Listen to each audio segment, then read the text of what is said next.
ka-extreme, eto magte-training na naman tayo. Kasi medyo kailangan natin gawin to dahil medyo mahirap po yung program ngayon. Talagang yung ginawa nilang program ngayon is patatagan ng kalapati. Paubusan. Paubusan. In short, so, paubusan. Kailangan talagang medyo lumabang ka. Maganda, proven ang miles, look. Mapapa-smiles ka talaga. Extreme distancing na!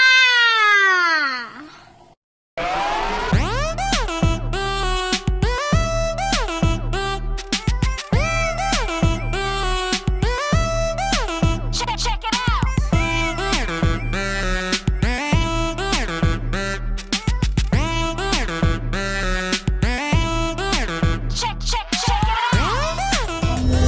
At medyo bigyan mo sila ng endurance half ng mas maaga. So paano yung program ngayon? Start ng 200 plus kilometers. 200 kaagad. 200 kaagad? 300 plus. 300 plus? 400. 400. 400 ulit. Madami. Kasi may nakita ako 500, 600 plus, 700, 800, 900, 1,100 to 1,200. So bago natin ma-reach ang 1,200 kilometer race, kailangan talaga very well prepared ang mga ibon natin. At kailangan talaga ng proven genes para magkaroon talaga ng chance silang makauwi. So hindi po talaga biro ang 1,200 kilometers. Oh, kasi doon pa lang sa mga races may mga nawawala na, may mga hindi na nakakauwi. Sa result po, makikita nyo nandun na nakauwi na ibon sa 1,200 kilometers. Ano po. Pero bago po nakauwi yun, talagang well prepared yung ating mga alaga. Kailangan talaga. So yun, eto at pagti-training nga tayo, siguro mga 100 plus kilometers yung training natin ngayon. Yan po, so 100 plus po ang training natin ngayon. So medyo babaguhin natin ang training management ngayon because prior to dun sa preparation ng program. Kaya ako po, so adjustments po ito, tinatawag na training adjustments. Nung nanalo tayo ng Daybird 1,200 kilometers, ganon din ang program o mas mahirap ang program ngayon? Mas mahirap ngayon. Mas mahirap ang program ngayon. So kailangan mag-a-adjust tayo based sa program na nakaset. So kailangan timing din talaga. Timing, yun nga, adjustment, pati feeding, adjust na naman tayo. So depende. So kailan na-start ng 200 plus natin? Sa August 20 ang start ng race ng 200 kilometers. Then jump na po yan. 200, 300, 400, 400. Marami po. Hanggang sa umabot ng 1,200. So yun po ang mahirap doon kasi doon na yung matitibay. Yun ang umaabot po sa 1,200 kilometers. Makikita natin kasi sa sistemang to kung sino yung mga ibon na may capability na makaabot sa 1,200 kilometers sa Invercargill race. And sana hopefully makapagpa-uwi ulit tayo. Hindi po madali, gaya na sinabi ko po sa inyo. Hindi po talaga madali. Mahirap po talaga ang 1,200 kilometer race. Kailangan po talaga pag-aaralan natin at pag-aandaan. Ayan po. Sige mga ka-extreme. Sige, hanggang mamaya po. Ito tayo doon. Ayan mga ka-extreme. Pakita na natin sa kanila yung mga buntok-buntok na yan. Habang maaga. May advantage po kasi yun. Habang maaga, ipapakita na natin sa kanila. Para pagkadating ng mga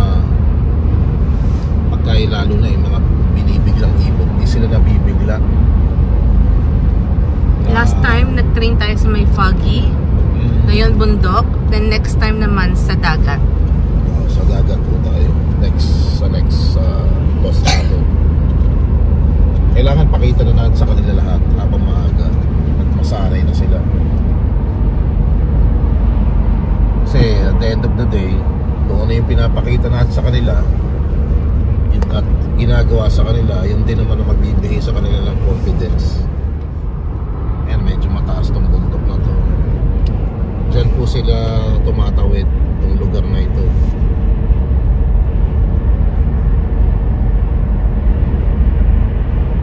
Kita niyo yung bundok ko, taas-taas din yan. Pero ito pong ganyang kataas na bundok na yan, ordinary lang po dito yan. Doon po sa may, doon po sa South Island, sa lugar nung papunta doon sa mga long distance races, papunta sa Invercargill, grabe po ang mga taas ang bundok doon, as in super taas talaga. So talagang kumbaga dito pa lang kailangan masanay na sila sa mga bundok kahit mababa pa lang.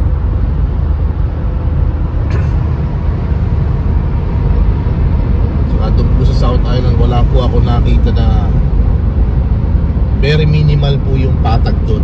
Halos lahat po bundok. Kaya talagang kailangan natin silang sanayin sa bundok. Basta kabayo, baka thoroughbred yan. Kasi isa po ang New Zealand sa mga magagandang breed ng mga pangkarerang kabayo po. So, kasi ito pong New Zealand is magandang breeding ground nila ng mga kabayo. Karamihan po dito sa all over the world pupunta po rito. Dito po bumibili ng mga pang karerang kabayo na inilalaban din sa buong mundo, sa kanya-kanyang bansa nila. Kasi mga magaling po mag-breed ng mga taga dito. Pero po ditong isang lugar na kung tawagin ay New Zealand Bloodstock, dyan po sa may Karaka. Nandoon po yung mga best bred ng mga thoroughbred ng New Zealand. Narinig niyo yung race ng mga kabayo dito na sa Melbourne Cup. Ayun po yun, puro mga best breeds ng mga sa New Zealand and Australia and all over the world. Doon inilalaban. Ganda ng panahon yun. Eto ang fog. Ayan, yung fog din silang dadaanan.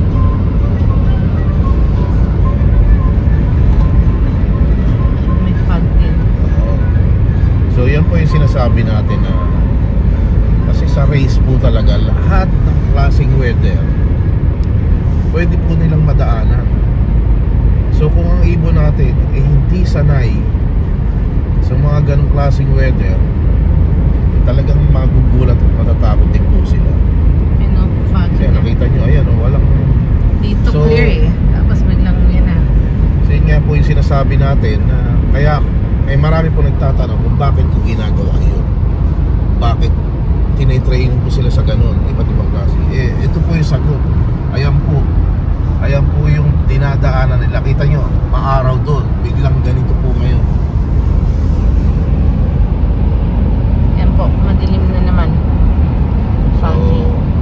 So, one of the reasons po talaga. Kaya hindi masyado malinaw sa camera pero wala po kayong makikita masyado doon po ba sa taas mo na makikita.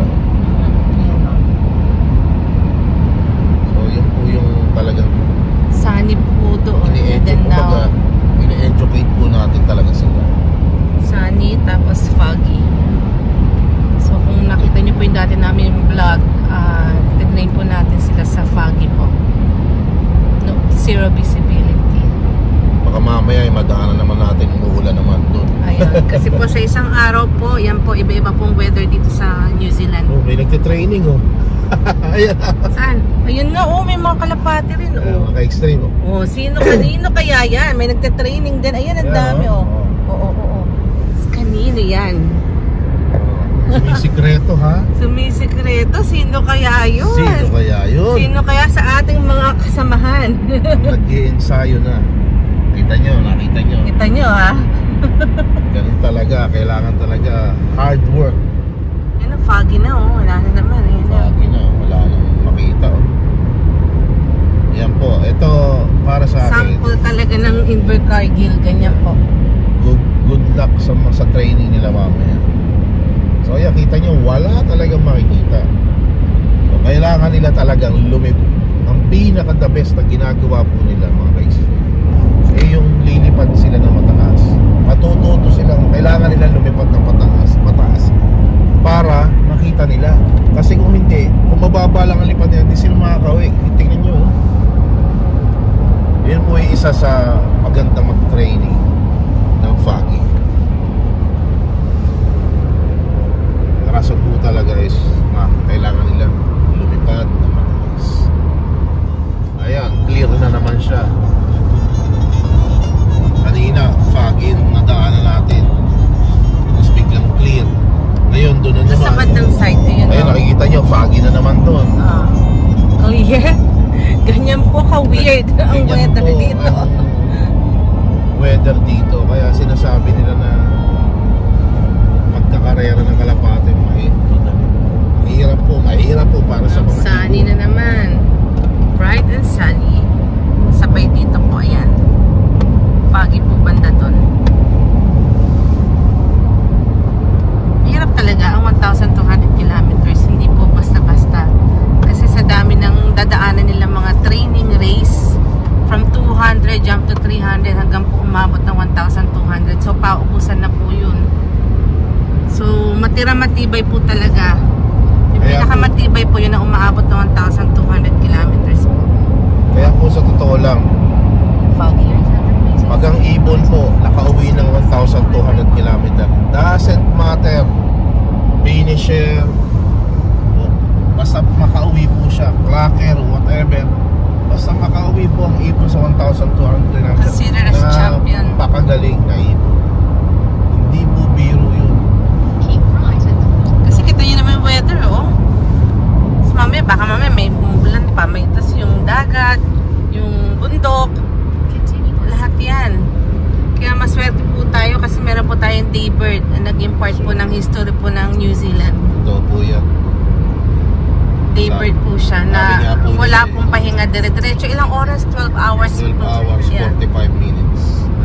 Saka 13 hours may So talagang napakaswerte po natin dahil napasama po tayo dun sa history ng Invercargill race na yun. Bright and sunny. So, hopefully makapagpauwi ulit tayo ng gano'n and pati po ang ating mga kaibigan natin dito na nagsisimula at ma-experience din nila.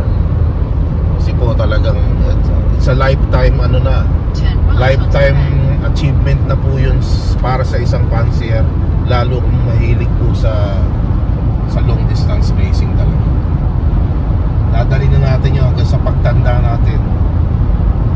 Kaya very challenging po talaga. Yun naman po sa Pilipinas po, meron po kaming Maslow bloodline din po na nandun. MacArthur lines po yun. Ayan, mga long so kung interested po kayo, kung meron pong PM nyo lang po kami. Kasi po yung pong sa Pilipinas po, mga long distance din po yun. Meron 30 kilometers first, second, third overall po. Yung po lahi po natin yun. Sa La Union po yun. Caspin Loft, sila Weng Arce, Cody, si Cody Lock. Ayan, sila po yung isa sa mga tapos si McNulty Girl, yun po ang mga line po nun, si Lady Boy. So yun po line po nila. Girl ko. Kasi wala pa po kaming New Zealand line 1,200 kilometers sa Pilipinas.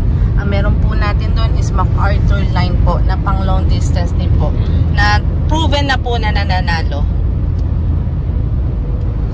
So talagang ang passion ko lang po talaga is talagang long distance. Kasi more of a breeder po ako talaga than a racer. Yan po ang katotohanan. So ang goal ko po talaga is talagang maka-create ng talagang magagaling sa sa long distance racing para in the future sino man po yung gagamit ng mga pinaghirapan nating mga ibon, mag-i-enjoy din po sila.